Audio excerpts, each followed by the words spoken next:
Mom said you'll always ride the train. She had no idea I own.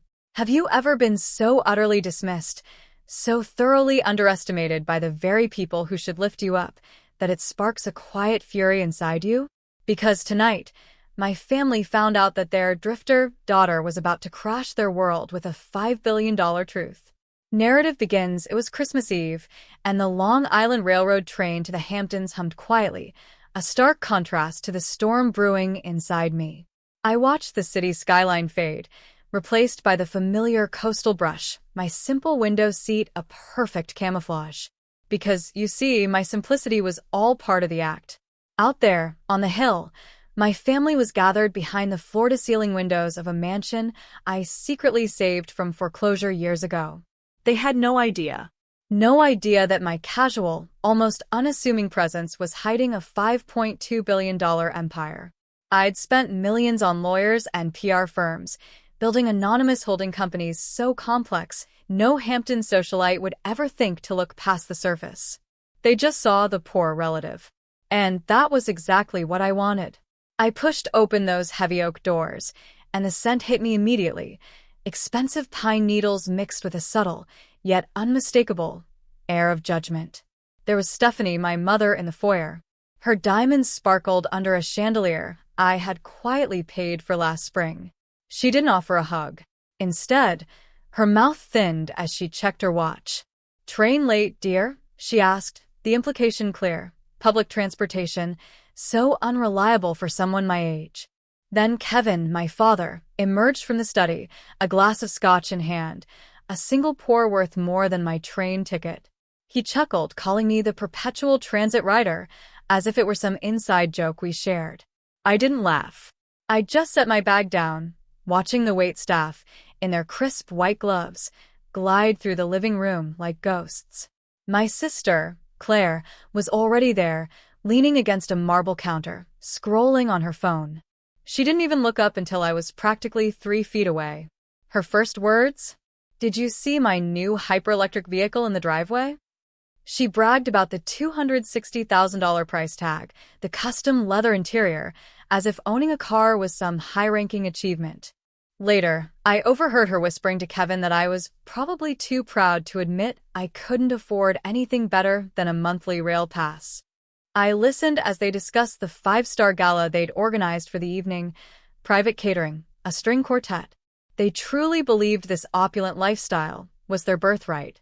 They never once questioned why the bank had mysteriously stopped sending foreclosure notices 3 years ago.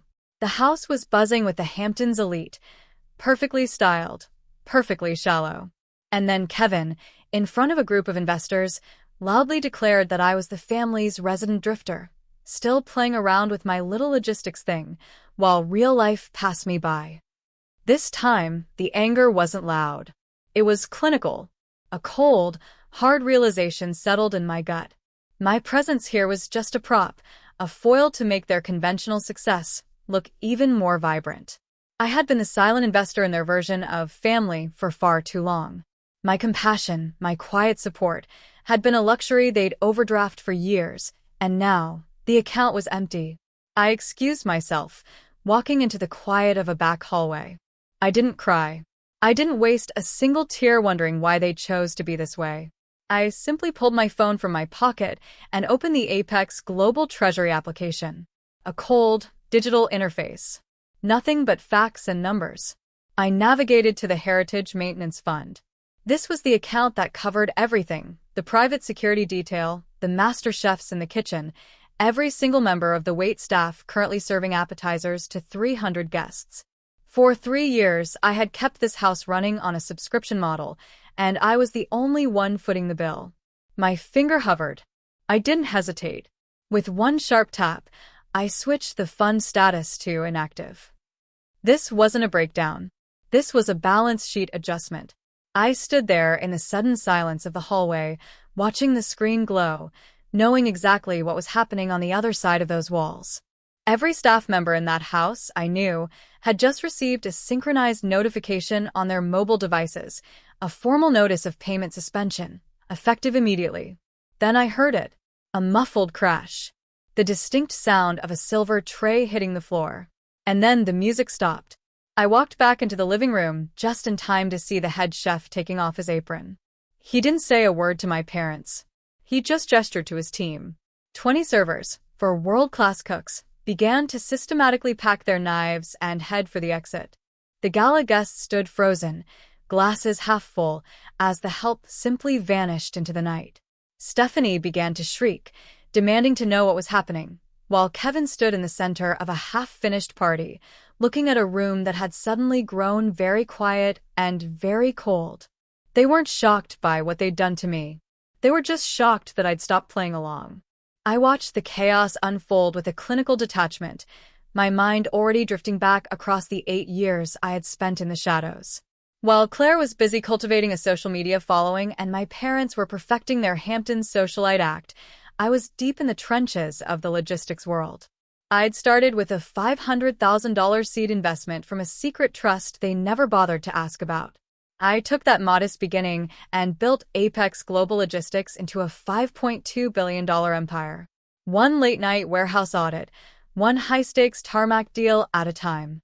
They saw a drifter with a logistical hobby. I saw a global fulfillment network that served the most powerful corporations on the planet. I spent my 20s in drafty airport hangars and cold offices while they spent their time at country club dinners, mocking my lack of a car. I never corrected them. Their constant dismissal wasn't a burden. It was my greatest tactical advantage. This was the invisible chain of the survivor. By allowing my family to view me as a failure, I had unknowingly bought myself the ultimate luxury: privacy. I was building a fortress, a financial stronghold where no one was looking for me. If they had known I was thriving, they would have tried to occupy my world. They would have demanded board seats, siphoned off my profits for their vanity projects, and suffocated my vision with their entitlement. Instead, I wore their insults like armor. Every time Kevin laughed at my train fare, I authorized an international acquisition. Every time Stephanie suggested I move into the servants' quarters to save on rent, I expanded our executive fleet into a new country. I realized that my family's version of love had always been a subscription, one where I was expected to pay the bill with my own dignity. I had been the silent investor in their perfect image for years, but the investment had never yielded a return. An empty heart cannot be filled by an inherited name. And I had finally stopped trying to earn a place at a table that was built on my own stolen labor. I didn't need their validation to be powerful.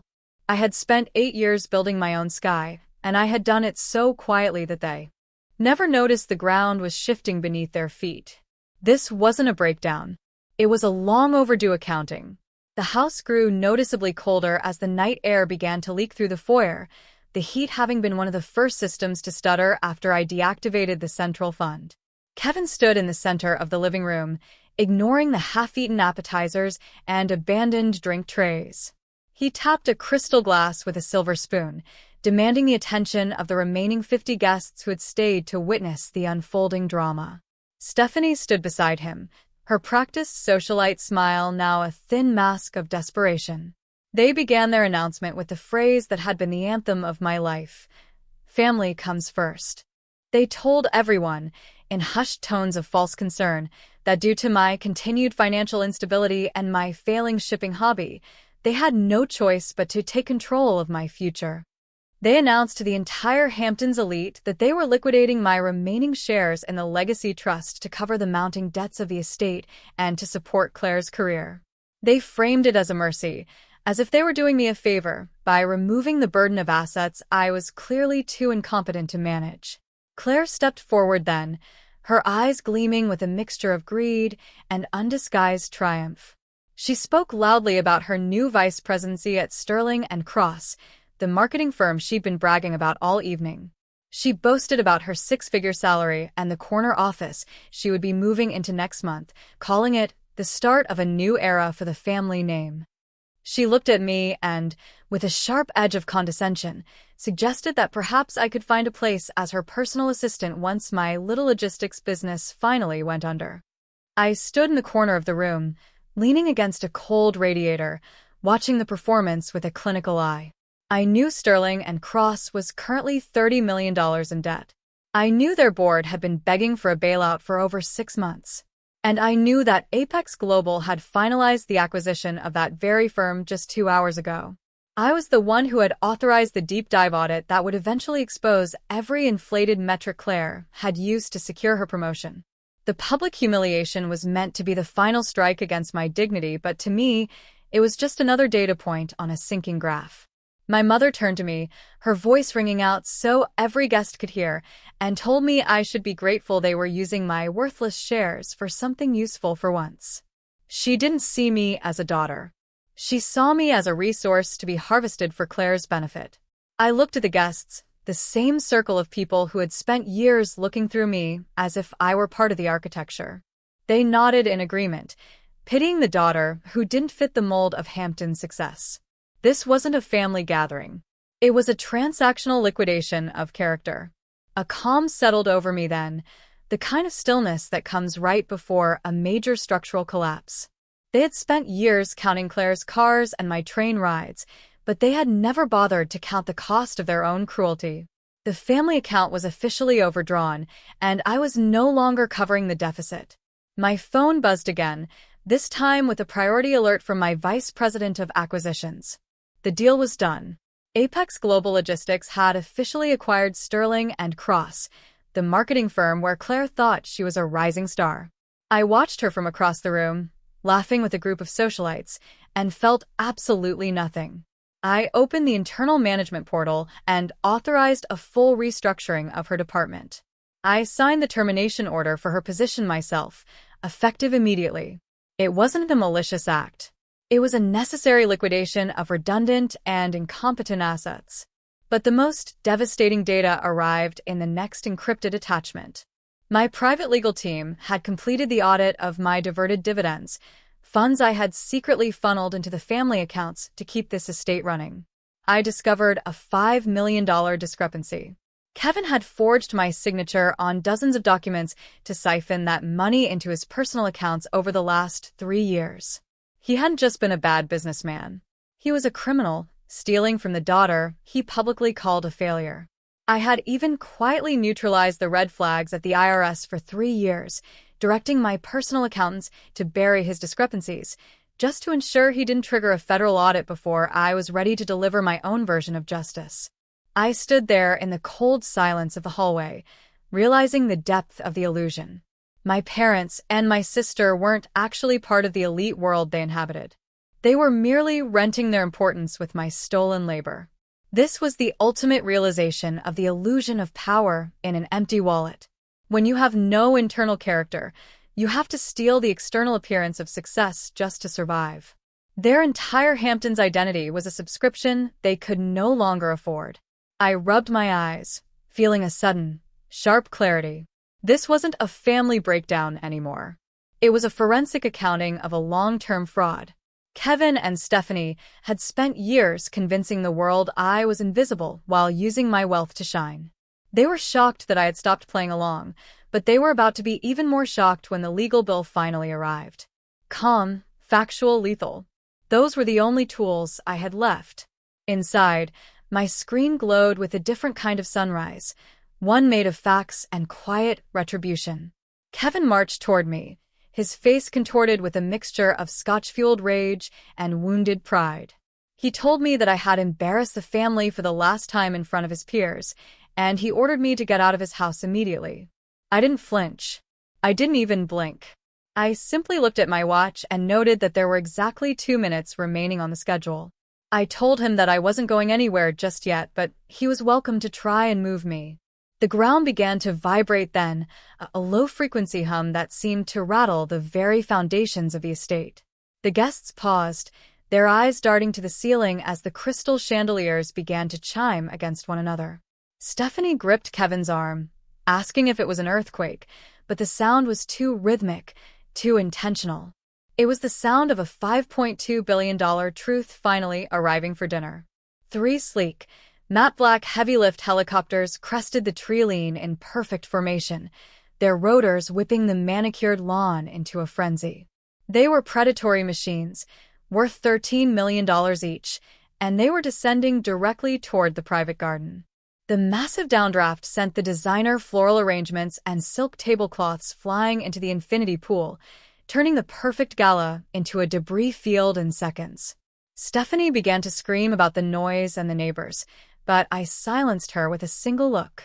My legal team had already cleared the flight path with local aviation authorities and wired the maximum noise ordinance fines to the town clerk. In the Hamptons, peace and quiet are for sale, and I simply outbid you for the right to be loud.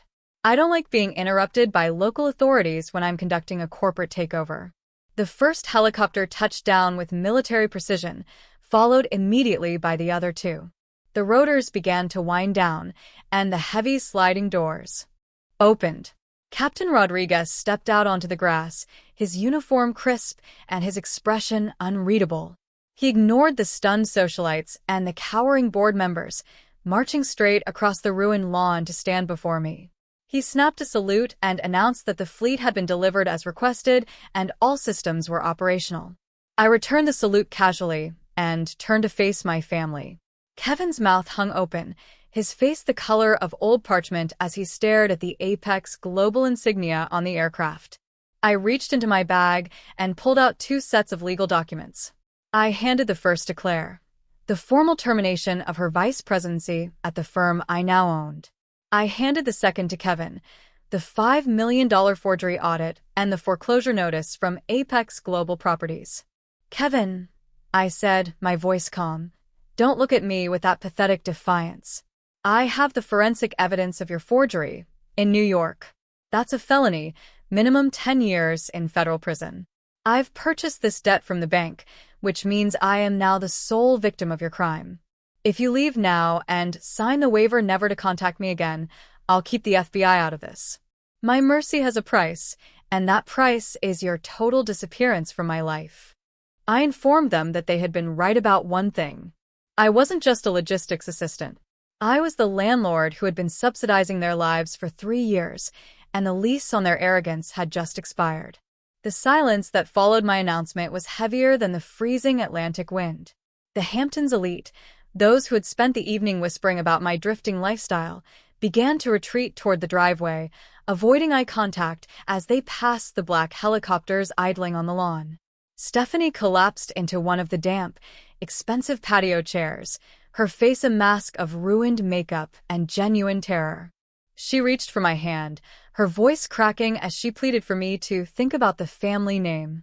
Kevin stood beside her, the foreclosure notice trembling in his grip, his earlier Scotch-fueled bravado replaced by the hollow stare of a man who finally realized his throne was built on a foundation of air. I looked at them both and felt no surge of triumph, only the cold finality of a completed audit. You think you still own this sanctuary? I asked. No. This mansion has been owned by my holding company for 3 years. You've been living here as guests under a $0 lease agreement that you signed without reading. But here, I held up another document, is the eviction order already signed by a Suffolk County judge. You've violated the maintenance and financial fraud clauses. The sheriff will be here in 30 minutes to enforce it. You have exactly 30 days to move your personal belongings, but the locks are being changed the moment I step on that helicopter. I'm not a monster, Kevin. I won't have the sheriff drag you into the snow on Christmas Eve. You have until exactly 8 a.m. tomorrow morning. At 8:01, the locks will be changed, and anyone still inside will be treated as a trespasser. I told them that the house they had treated as a fortress of their superiority was already sold to a local coastal conservation group. Within a month, this mansion would no longer be a monument to their vanity.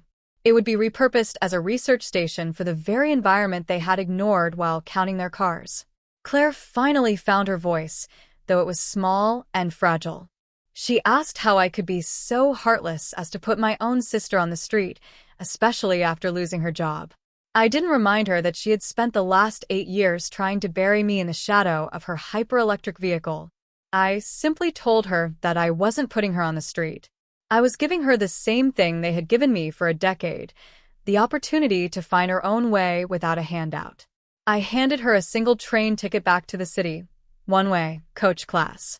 I told her that if she was as polished and successful as she claimed, she wouldn't need anything more to start over.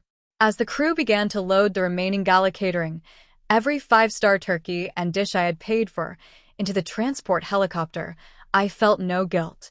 Reclaiming these resources wasn't about the food. It was about the finality of closing a table where I was never truly welcomed. Captain Rodriguez held the door open, his steady presence a stark contrast to the emotional volatility behind me.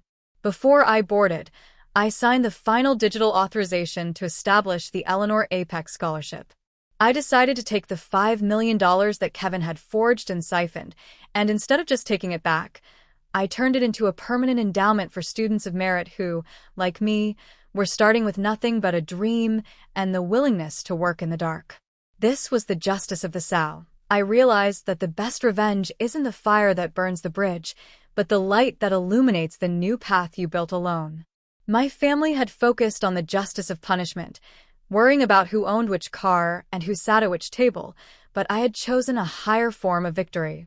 By building an empire that functioned regardless of their approval, I had made their mockery entirely irrelevant. Their insults hadn't been a wall. They had been the runway I used to take flight.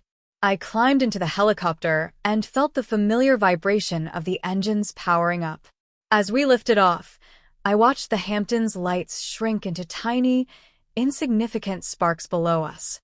I saw the mansion, my parents' house that was never truly theirs, growing smaller until it was just one more roof among thousands.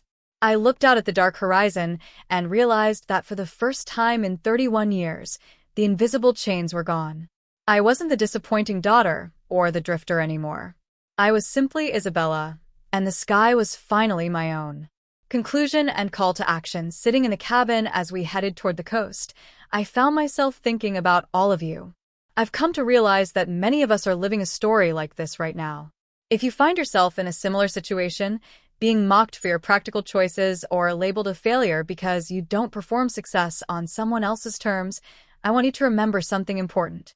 Forgiveness isn't always about letting the other person back in. Sometimes, it's about balancing the books and setting yourself free from the debt of their expectations. This is my letter to those of you who have always felt at the edge of your own family. You aren't invisible because you lack value. You are invisible because you are building something too big for people with small minds to see. Don't waste your energy trying to convince them of your worth. Let them keep counting their cars and their titles while you keep building your fortress in silence. One day, they will look up and realize that while they were busy guarding a gilded cage, you were already owning the sky. You have the power to redefine your own legacy. It doesn't belong to the people who share your DNA. It belongs to the people who actually see you. Success isn't a performance. It's a reality that doesn't need an audience to be true. So, keep working. Keep grinding in the dark. And when the time is right, don't just stand up for yourself. Take flight. Don't just survive their underestimation. Use it as a runway to take off. If you're building your own sky in silence right now, I truly want to hear your story. What's your Apex Global moment? Have you ever had to choose between your dignity and someone else's outdated expectations? Tell me what you think in the comments below. I read every single one.